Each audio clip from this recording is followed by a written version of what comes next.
Check your facts, be accurate, be wary of making generalisations you can't be sure of. You've got to be accurate. There's reasons for that, very good reasons. One is that if you get something wrong in your piece and they know you've got it wrong, they're going to lose a lot of trust in you and not carry on reading. So it's so, so important.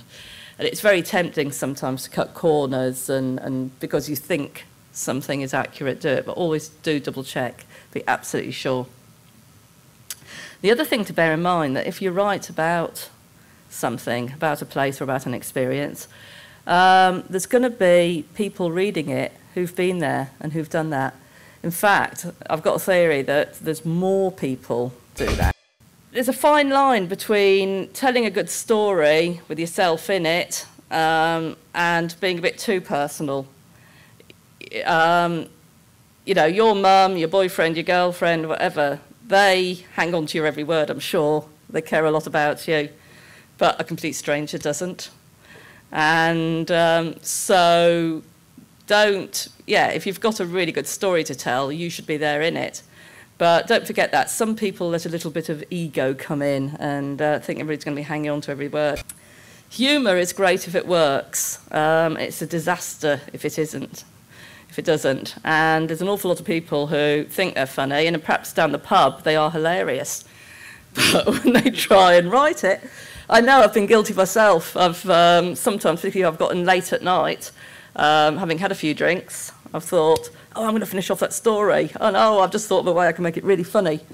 And I'll do it, and the next morning you read it and it's like, oh no, what's I doing? So forced humour is not good. But if you can be amusing and funny, that is obviously great. And another one to stay away from is toilet stories. I guess it's going back to the personal stuff again. Whenever we've done a competition, I can't believe how many toilet stories we get. I know all of us are very interested in our own bowels and bowel movements, but nobody else is.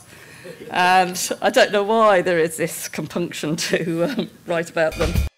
Online, it typically needs to be a lot shorter. Somebody used a phrase at a travel conference where an American used a phrase about the difference between print and magazines, for instance, and what he said was people surf the net, but they immerse themselves in magazines. And so, yes, with a magazine or a newspaper, it's a rather different experience.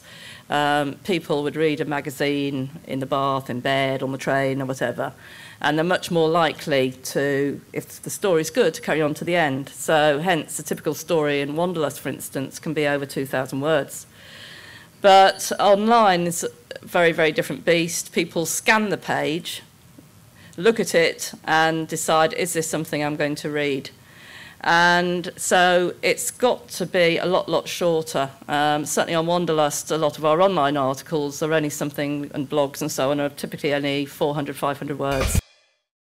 I think the key thing is to write about what you do know. I said about, when I was writing about golf courses, I hated it, and it showed. They can't have been, they were well researched, but it can't have been a good read. But all of us have got things that we can get excited about. It might be food, it might be football or something. If you've got a passion for something, I think that is going to show through your writing, and it's going to be a much more exciting read. So do write about what you love, let your passion show. Use that voice, and I think if you do that, then regardless of any little style things, then you're going to end up with a good read.